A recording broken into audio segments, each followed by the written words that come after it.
Close your eyes for a moment and imagine this. A man, successful in his work, respected in his community, surrounded by all the signs of wealth and comfort. On the outside, everything appears perfect. But deep within, his soul is restless. He lies awake at night, staring at the ceiling, haunted by a feeling he can't quite explain. A weight, a chain pulling him further and further into the abyss. Have you ever felt that something in your life, something you rely on, is quietly taking control of you? Maybe it's the pursuit of success, the endless desire for more, or the feeling that no matter what you achieve, it's never enough. For Matthew, our story's central figure, this was his reality. What began as a harmless ambition turned into something much darker, a sin so dangerous, so consuming, that it began to destroy everything it touched. His relationships, his peace, and most importantly, his connection to God. This is the sin that Padre Pio himself called a mortal threat to the soul, a sin that can sever your salvation forever and lead you straight into eternal damnation.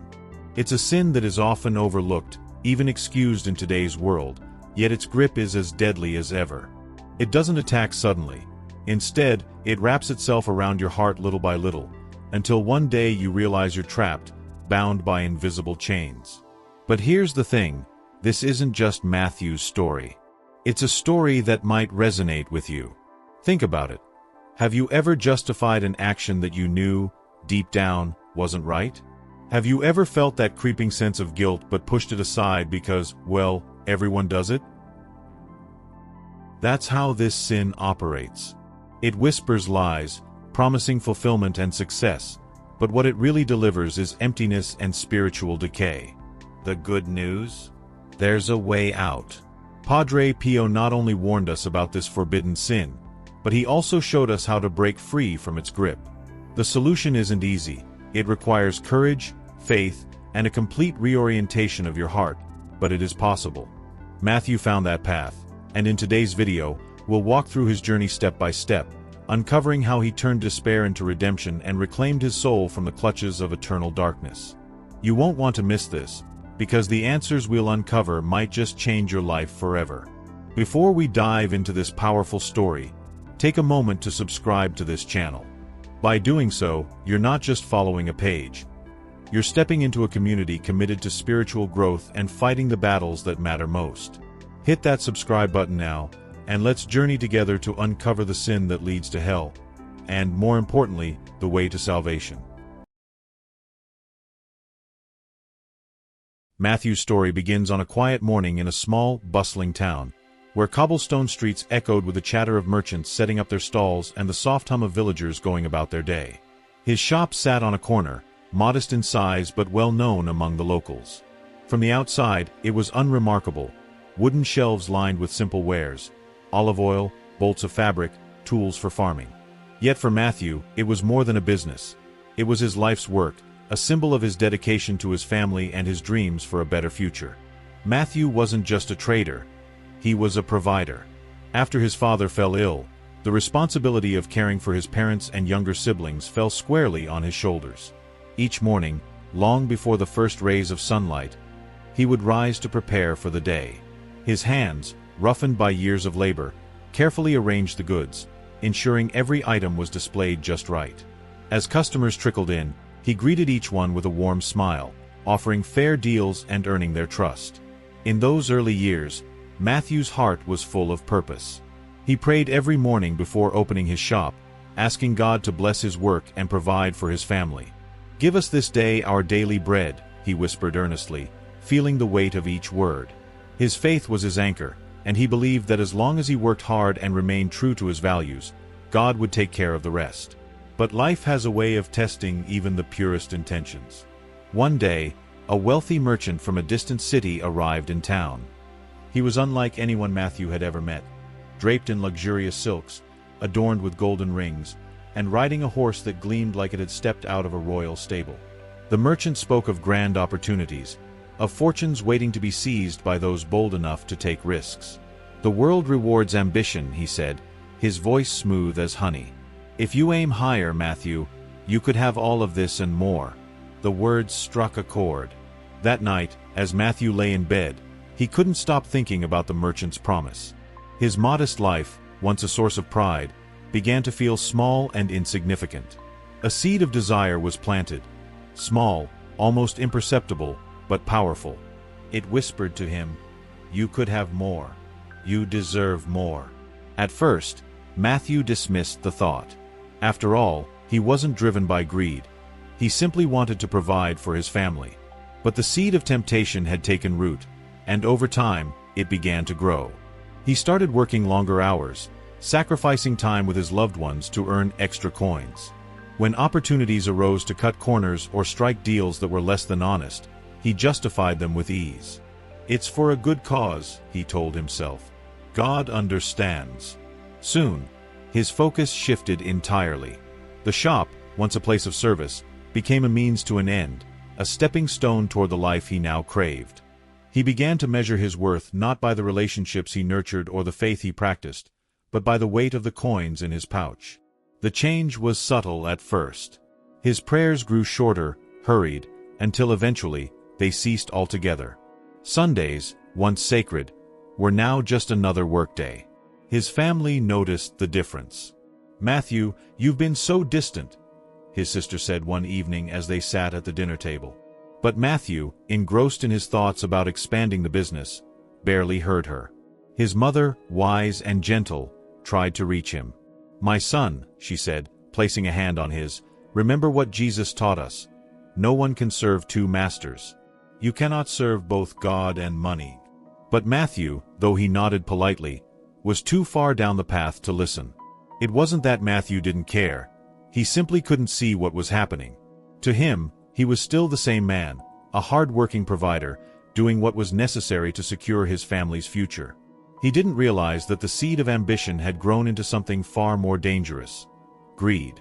Late at night, when the streets were quiet and the lamps in his shop flickered softly, Matthew often found himself alone with his thoughts. He would empty the day's earnings onto the counter, the coins clinking together in a pile. At first, the sight brought him satisfaction. But as the months turned into years, that satisfaction began to fade, replaced by an emptiness he couldn't explain. No matter how much he earned, it was never enough.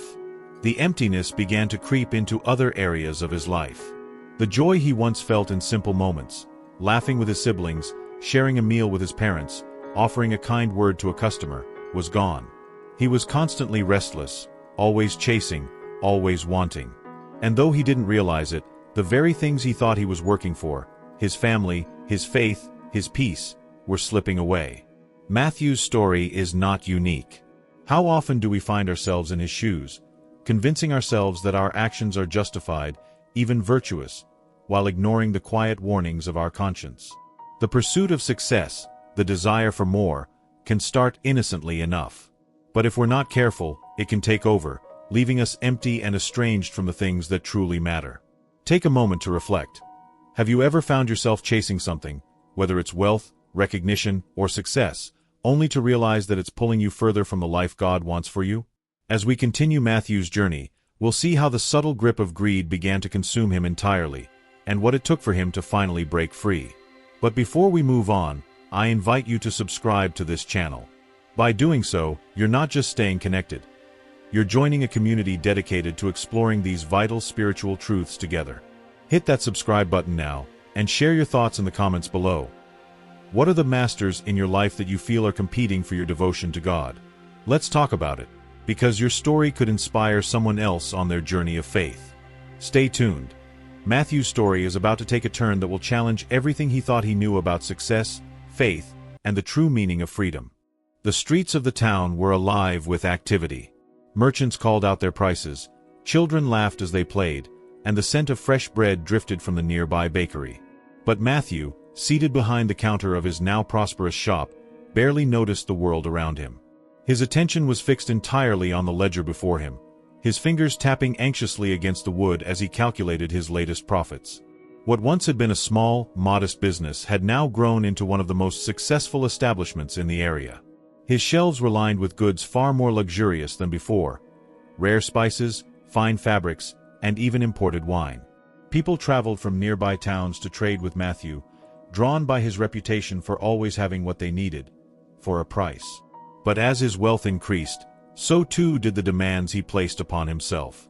It wasn't enough to succeed, he had to dominate.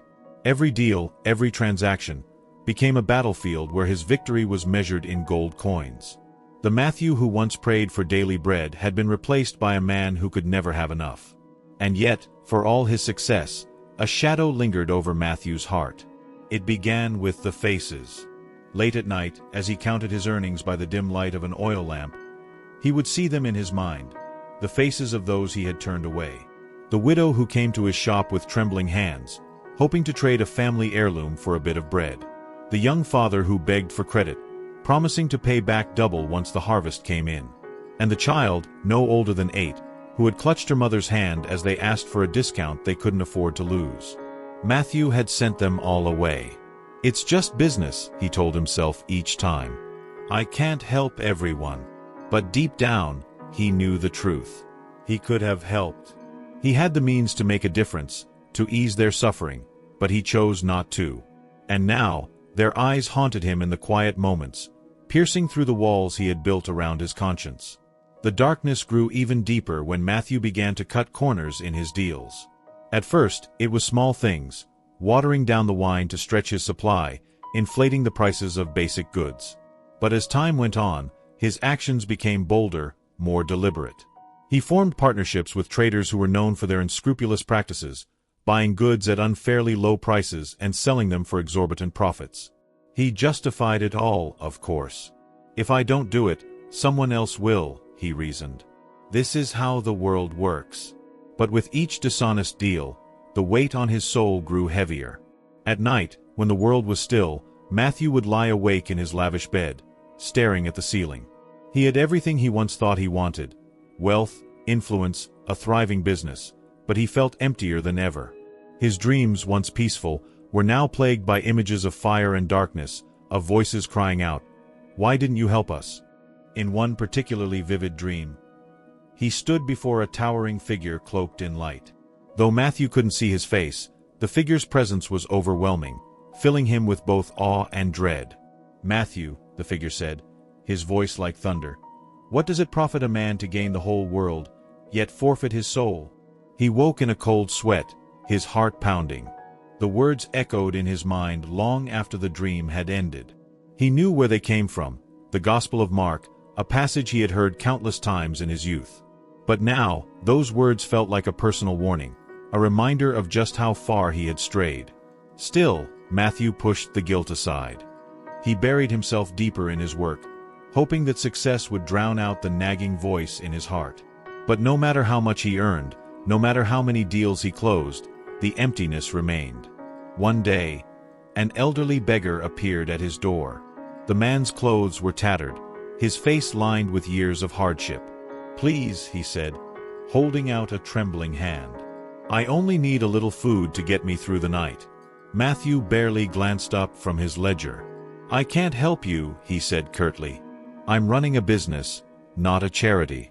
The old man nodded sadly and turned to leave, but as he reached the door, he stopped and looked back. "Do you remember the story of Lazarus and the rich man?" he asked quietly. Matthew froze. He did remember. It was a parable Jesus had told, a warning about a wealthy man who ignored the suffering of a poor beggar named Lazarus.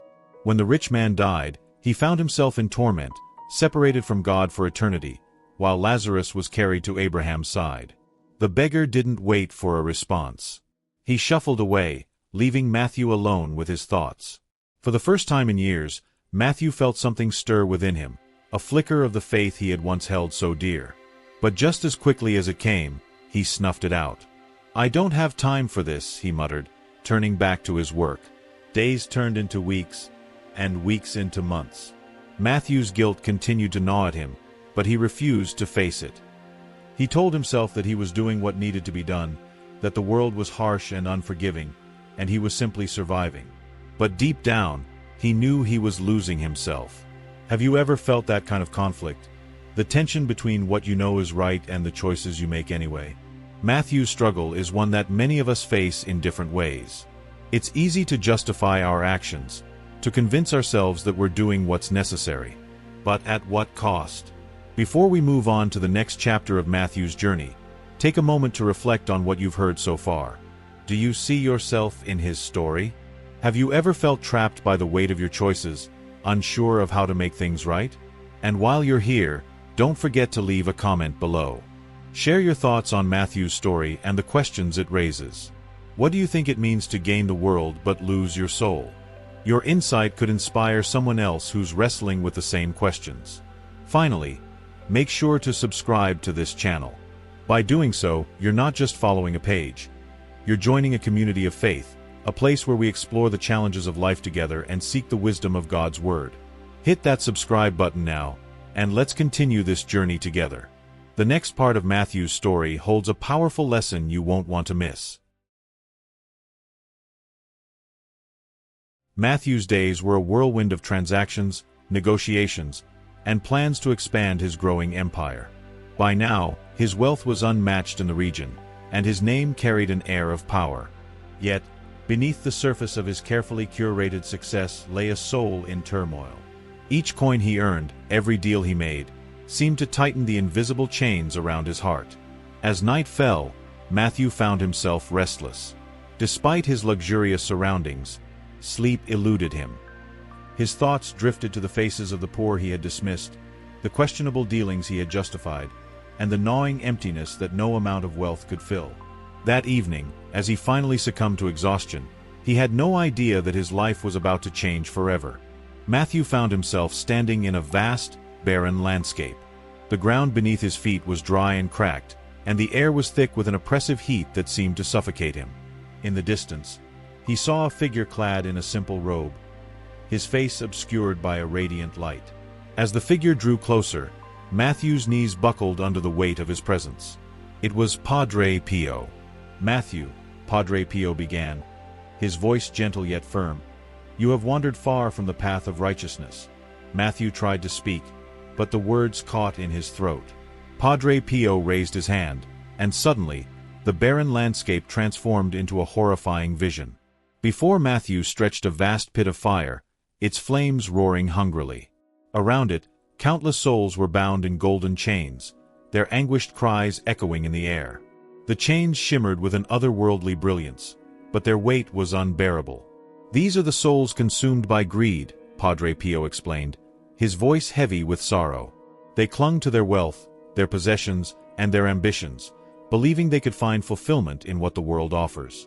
But now, their treasures have become their torment." Matthew's heart pounded as he watched the souls struggle against their bonds. He recognized some of them, merchants he had once admired, men who had built fortunes greater than his own. Yet, here they were, bound and broken. "Look closer," Padre Pio instructed, pointing to a particular soul. As Matthew peered into the flames, he saw a face that sent a chill down his spine. It was his own. Bound in the same golden chains, he was trapped, his cries joining the cacophony of despair. "No," Matthew cried, stumbling back. "This can't be. I'm not like them. I've worked hard for what I have. I've earned it." Padre Pio's gaze bore into him. "And what have you lost in the process? Your faith, your compassion, your soul." Tears streamed down Matthew's face as he fell to his knees. "What can I do? How can I change?" The vision shifted again. Now, Matthew saw a different scene, a small, humble chapel filled with light. Inside, people knelt in prayer, their faces serene. Among them, he saw himself, no longer weighed down by chains. Instead, he was at peace, his hands clasped in prayer, his heart filled with a sense of purpose he had long forgotten. "This is the life you are called to," Padre Pio said, his voice softening. "A life of faith, humility, and love. But you must choose it. The chains that bind you are of your own making, and only you can break them." Matthew woke with a start, his chest heaving as if he had been running. The room was dark, save for the faint glow of moonlight streaming through the window. He could still hear Padre Pio's words echoing in his mind. "The chains that bind you are of your own making." For the first time in years, Matthew knelt beside his bed and prayed. His words were clumsy and hesitant, but they came from a place of genuine longing. "Lord, I don't know how to change," he whispered. "I've made so many mistakes. Please, show me the way back to you." The days that followed were a struggle. Matthew's old habits and desires didn't disappear overnight. But the dream had awakened something within him, a spark of hope, a desire to reclaim the faith he had abandoned. He began to attend Mass again, slipping into the back pew where he could observe without drawing attention. The words of the gospel, once familiar but distant, now struck him with a newfound clarity. Do not store up for yourselves treasures on earth, where moths and rust destroy, and where thieves break in and steal. But store up for yourselves treasures in heaven. Matthew 6 verses 19 to 20. Matthew felt as though these words were spoken directly to him. He began to take small steps toward change. He donated a portion of his earnings to the local church and charity, though it pained him to part with his wealth. He started treating his customers and employees with more kindness, offering fair deals and refusing to cut corners. But the most profound change came when he sought out those he had wronged. One by one, he visited the people he had turned away, offering apologies and restitution. To the widow, he gave enough money to sustain her family for months. To the young father, he extended a hand of friendship and support. And to the child, now a little older, he offered an education that could change her future. The road to redemption was not easy. Matthew faced criticism from his peers, who mocked him for abandoning his ambition. He struggled with doubts and fears, wondering if his efforts would ever be enough. But through it all, he clung to the memory of Padre Pio's warning and the vision of the life he could have. Over time, Matthew's heart began to heal. The chains that had once bound him grew lighter, and the emptiness that had plagued him was replaced with a sense of peace he had never known. He realized that true wealth wasn't measured in gold coins or possessions, but in the love and grace of God. Matthew's story is a powerful reminder of the dangers of greed and the transformative power of faith. His journey shows us that no matter how far we may stray, it is never too late to turn back to God. Now, I want to hear from you. Have you ever felt trapped by the pursuit of material success or struggled to find balance in your life? Share your thoughts and experiences in the comments below. Your story could inspire someone else to take their first step toward change. And if you haven't already, don't forget to subscribe to this channel. By joining our community, you'll be part of a journey to explore faith, redemption, and the wisdom of the saints. Hit that subscribe button now, and let's continue this journey together. The next part of Matthew's story will reveal how he finally breaks free from the chains of his past and discovers the joy of living for God. You won't want to miss it. The dawn after Matthew's dream brought an unfamiliar sensation: clarity.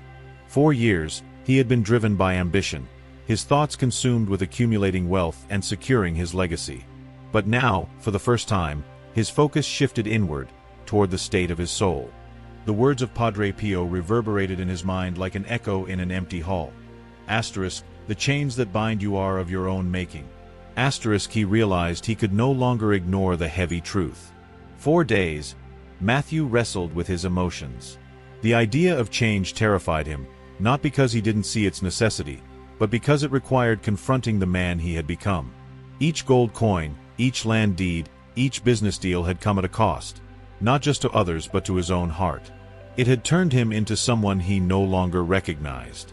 The decisive moment came one Sunday morning as the bells of the local church rang out across the village.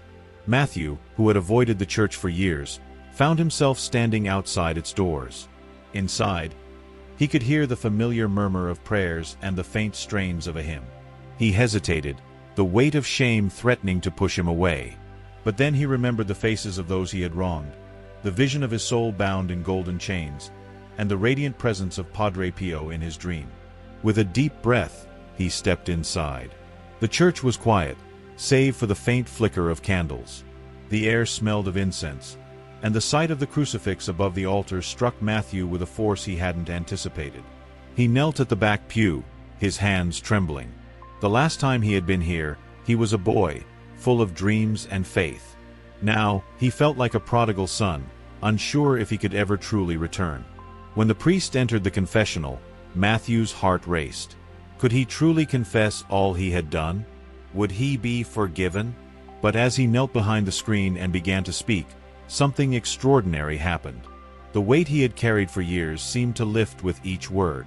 "Bless me, Father, for I have sinned," he began, his voice breaking. The confession was raw and unfiltered. Matthew recounted the moments of greed, the people he had exploited, and the way he had pushed God to the periphery of his life. The priest listened patiently, offering gentle guidance. When the absolution came, Matthew felt an overwhelming sense of release. But the journey was far from over. Confession had given him peace, but it also left him with a question. What now? How could he live differently? The priest's words lingered. Repentance is more than words, my son. It's a transformation of the heart and a commitment to act. That evening, Matthew sat in his study, staring at the ledgers that detailed his wealth. 4 years, these numbers had been his pride. Now, they felt meaningless. His mind wandered to the story of Zacchaeus, the tax collector who climbed a sycamore tree to see Jesus. Zacchaeus, touched by the love of Christ, had vowed to repay all he had stolen and give half of his possessions to the poor. Inspired, Matthew made a radical decision. The next day, he visited his warehouse and began loading carts with food, clothing, and money. His first stop was the orphanage on the outskirts of the village. The caretaker, a weary-looking woman, stared in disbelief as Matthew unloaded sack after sack of provisions. "This is for the children," he said simply. "And if there's anything more you need, send for me." From there, he visited the homes of the people he had wronged. To the widow, he returned the money he had overcharged her, with interest. To the farmer, he gave enough to repair his equipment and buy new seeds. To the young father, he offered a fair deal and his sincerest apologies. At first, people were skeptical. Why would a man like Matthew, known for his ruthlessness, suddenly become generous? But as the weeks turned into months, his actions spoke louder than any words. Matthew not only gave back what he had taken but also began investing in the community. He built a well for clean water, funded a school for children, and provided jobs for those in need. His newfound generosity wasn't without challenges. Some of his former business associates ridiculed him, accusing him of losing his edge. Others tried to take advantage of his kindness. And there were moments when the old temptations crept back, whispering that he could return to his former glory if he just compromised a little. But Matthew clung to his faith. He prayed daily, asking for strength and guidance. He attended Mass regularly and sought counsel from the priest. Slowly but surely, his heart transformed. The chains of greed that had once bound him were replaced with the joy of giving. One day, while walking through the market, Matthew overheard a conversation. A woman was telling her friend about the changes she had seen in him. "He's not the same man," she said. "It's as if he's been reborn." The words struck Matthew deeply. He realized that his journey of repentance wasn't just about making amends. It was about becoming the man God had always called him to be. Matthew's story serves as a powerful reminder that no one is beyond redemption. His life, once consumed by greed, became a testament to the transformative power of generosity and faith. Through his actions, he not only repaired the damage he had caused but also inspired others to examine their own hearts and priorities. And now, I want to hear from you. Have you ever experienced a moment in your life where you felt called to make a change?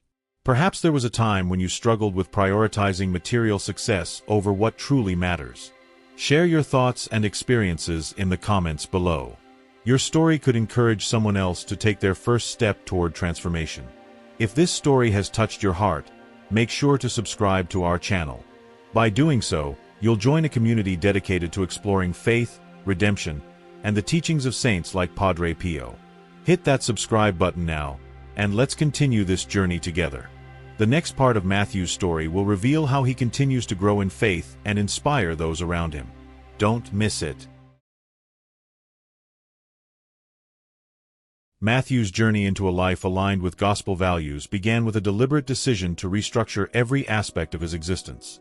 His transformation was not just a singular act of generosity but a continuous commitment to living out the teachings of Christ in every moment.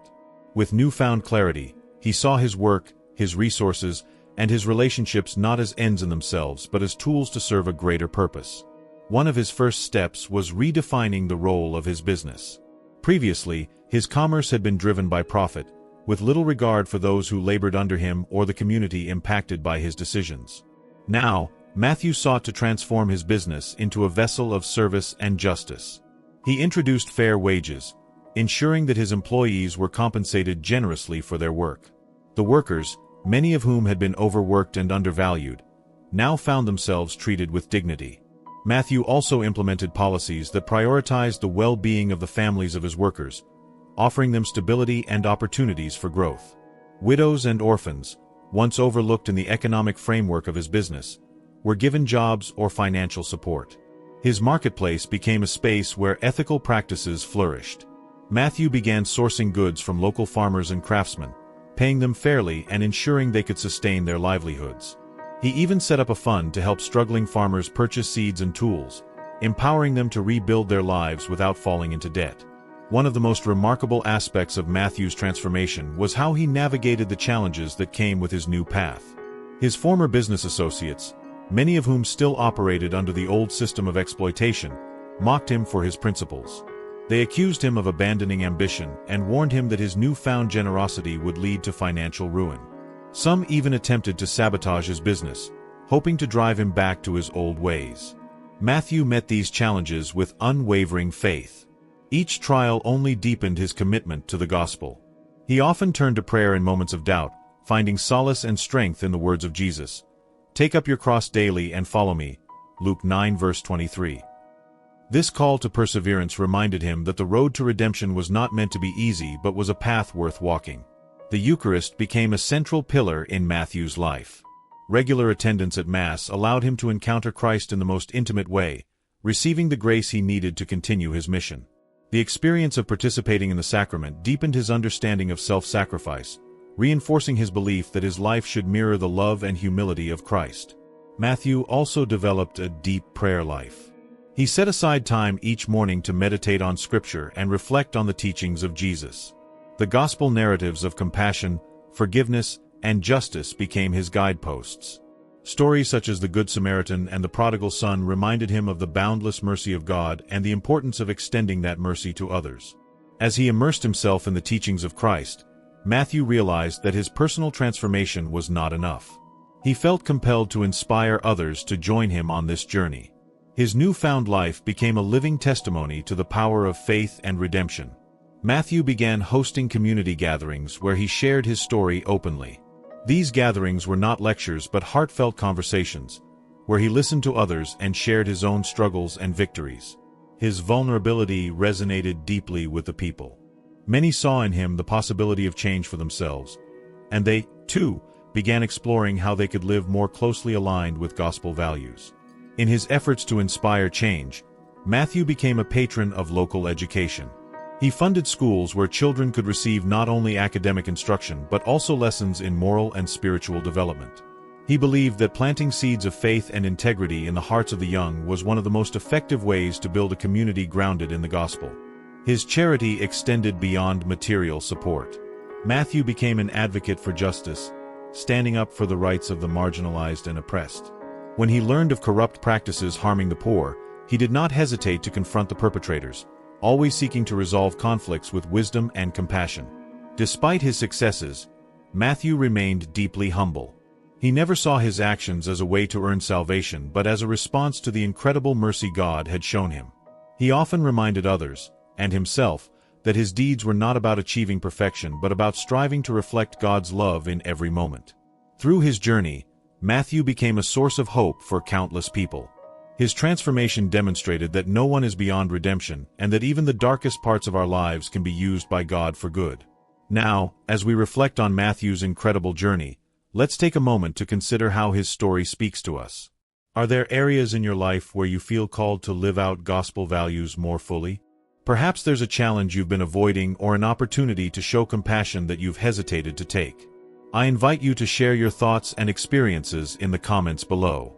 Your story could inspire someone else to take their first step toward transformation. And before you go, don't forget to subscribe to our channel. By subscribing, you'll join a community dedicated to exploring the power of faith and redemption, drawing inspiration from the lives of saints and stories like Matthew's. Click that subscribe button now, and let's continue this journey of faith together. Matthew had never known a peace like this before. It wasn't just the calm that follows a storm or the temporary relief that comes after an exhausting day. It was something far deeper, something that settled in his heart and soul.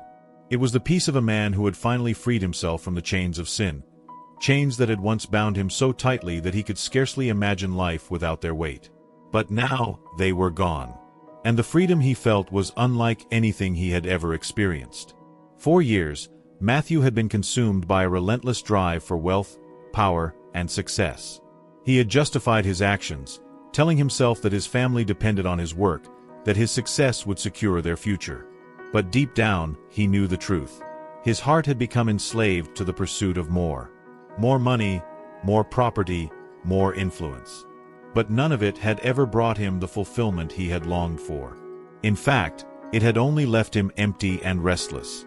Now, as he sat in the quiet of his home, the warmth of the afternoon sun streaming through the window, Matthew reflected on how far he had come.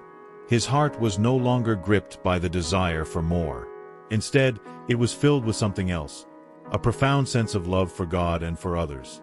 It wasn't just the outward changes that had marked his transformation. Yes, he had given away much of his wealth, offering it to the poor and investing in his community. Yes, he had stopped exploiting others and had begun to live according to the gospel values he had once known but ignored. But the real change had occurred within him. Matthew had come to understand, through the grace of God, that the pursuit of wealth and the desire for more were not the answers to his deepest longings. True peace, true fulfillment, could only be found in God's love and in living a life that reflected that love. He had learned the hard way that chasing after material gain would only lead him further away from the things that truly mattered. As he walked through the streets of his village now, Matthew saw the world with new eyes. The once familiar faces of his neighbors, whom he had once passed by without a second thought, now seemed full of potential. He saw their needs, their hopes, their struggles, and he felt a deep empathy for them.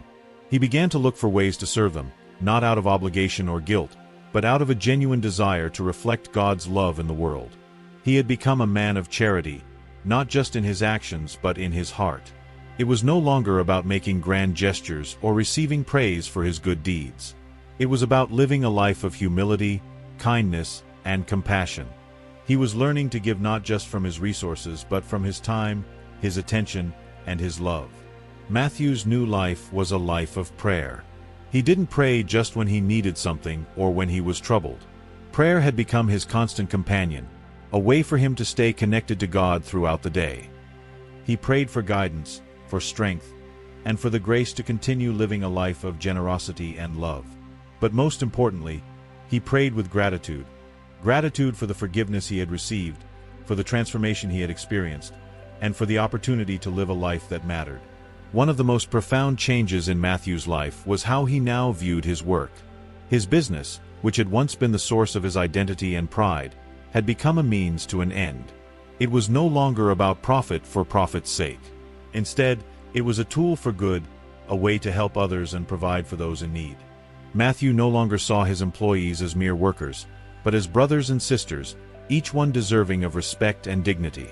His generosity extended far beyond his own family or community. Matthew sought out opportunities to support causes that promoted justice, equality, and the well-being of the marginalized. He believed that true wealth wasn't found in material possessions, but in the ways we shared what we had with others. Matthew's life had become a testimony to the power of God's grace. He had experienced firsthand how God could take a life marred by sin and transform it into something beautiful. His transformation wasn't a one-time event. It was an ongoing process, a continual deepening of his relationship with God. Each day, he was learning to live more fully in the freedom that came from letting go of his attachment to material things and focusing instead on what truly mattered: love, compassion, and faith. Matthew's story became a source of inspiration for many others in his village. People began to notice the change in him, not just in his outward actions, but in the way he carried himself. He radiated peace. He radiated joy. And he shared that peace and joy with those around him. He often spoke to others about his journey, urging them to seek a life that went beyond the pursuit of wealth and success. The chains of sin, the chains of greed, are heavy, he would say, but they are not unbreakable. With God's help, we can be free. We can live lives that reflect His love, and in doing so, we will find the peace that we've been searching for all along. One evening, as Matthew sat in the small chapel of his village, reflecting on all that God had done in his life, he thought about the words of Jesus: "Where your treasure is, there your heart will be also." Matthew 6 verse 21. He knew that his treasure was no longer in his wealth or possessions, but in his relationship with God and in the lives of the people he served. Matthew had found true freedom. He had been liberated from the chains of sin, and in their place, he had discovered a life of purpose, peace, and love. And he knew that this was just the beginning. Each day was a new opportunity to live out the gospel, to reflect God's love in the world, and to help others find the freedom that he had discovered. Now, I'd like to hear from you. Have you ever experienced a transformation in your own life? Maybe there was a moment when you realized that the things you were chasing weren't fulfilling your deepest desires. How did you find your way to freedom? I'd love to hear your thoughts and experiences in the comments below. And if you've been inspired by Matthew's story, I encourage you to subscribe to our channel. By doing so, you'll be joining a community of people who are committed to living out the gospel and sharing love and kindness in the world. Together, let's continue to grow in faith and become the people God created us to be. Click that subscribe button now and don't miss the next chapter of this incredible journey. As we come to the end of this powerful journey, let's pause for a moment and reflect on the incredible transformation we've witnessed in Matthew's life. From the depths of greed and spiritual blindness to the moment of awakening, repentance, and ultimately redemption. His story is a testament to the power of God's grace and the freedom that comes from embracing the gospel. Matthew, like many of us, had once been entangled in the chains of sin, caught in the trap of worldly desires, and blinded by the pursuit of material wealth. It wasn't just about the money, it was about the emptiness that lay beneath his desires, the hunger for meaning, purpose, and peace. He worked tirelessly to fill that void, but as we saw, no amount of wealth or success could ever satisfy his deepest longings. But then came the turning point, the dream where Padre Pio spoke to him, opening his eyes to the eternal consequences of his choices. That moment of confrontation was a wake-up call that shattered his self-deception. It wasn't just a dream, it was a divine intervention, a moment of grace that led Matthew to recognize the weight of his sin and the need for transformation. And that transformation came when Matthew embraced generosity, repentance, and the gospel values that he had long ignored. He took the radical step of giving away his wealth and using his resources to help the poor, reflecting the love of Christ in his actions. It wasn't easy, there were challenges along the way, moments of doubt and struggle. But through it all, Matthew clung to the teachings of Jesus and learned that true fulfillment, true peace, and true freedom come not from accumulating wealth or power, but from living a life of love, humility, and service. His life became a living testimony to the words of Jesus. For what will it profit a man if he gains the whole world but forfeits his soul? Mark 8 verse 36. Matthew's story is not just about him. It's about all of us. It's about the choices we make every day and how those choices shape our lives and our eternal destiny. We all face the temptation of greed, of chasing after things that promise to satisfy but only leave us empty. But as Matthew discovered, there is a way out. There is a path to freedom, to peace, and to the life that God created us to live. Now, I want to encourage you to take a moment and think about your own life. What are you chasing? What are you holding on to that might be keeping you from experiencing the fullness of God's love and peace? Whether it's the pursuit of wealth, status, or something else, I urge you to reflect on the deeper truth that God has for you. There is freedom in letting go of the things that bind us, in embracing the life that God calls us to. If you've been inspired by Matthew's story, if you felt the stirring in your heart to make a change, I want to invite you to take the next step. Don't let this moment pass by. This is your opportunity to begin your own journey of transformation. And we are here to walk with you. I've created a playlist that dives deeper into topics just like the ones we've discussed today. Breaking free from sin, embracing generosity, living according to the gospel, and finding true peace and fulfillment in God. Each video in this playlist is designed to guide you on your journey of transformation, helping you understand how to live a life that reflects the love of Christ and leads to eternal joy. I encourage you to click on the playlist now and begin watching. Don't just stop here. Let this be the beginning of your own story of redemption. Let these videos challenge you, inspire you, and help you grow in your faith. If Matthew's story resonated with you, if you felt the call to live a life that is not defined by material wealth but by love and service, then this playlist is for you. As you explore the videos in the playlist, I also want to hear from you. What did you think about Matthew's journey? What spoke to you the most? Was there a moment in his story that made you reflect on your own life? I'd love to hear your thoughts and reflections in the comments below. Your feedback is incredibly valuable, not just to me but to others who may be going through a similar journey. You never know how your words could help someone else take the next step toward their own transformation. And if you haven't already, make sure to subscribe to the channel. By subscribing, you'll join a community of people who are committed to living out the gospel and seeking a life of love, peace, and generosity. Together, we can continue to grow in faith and encourage one another on this journey. So, take action today. Click on the playlist, dive into the content, and let your heart be open to the transformation that God has in store for you. If you've been touched by the story we shared today, I encourage you to share it with your friends and family. Let them know about the life-changing truths you've discovered here. Remember, the chains of sin don't have to hold you. There is freedom in Christ, and that freedom is available to you right now. Let's walk this path together, and let's live lives that reflect the love of God, bringing light to the world around us. Thank you for joining me today, and I look forward to hearing from you in the comments. Let's continue this journey of transformation together. Don't forget to click the playlist and dive even deeper into the life-changing message of the gospel. You're not alone on this journey, and I'm here to walk with you every step of the way. See you in the next video.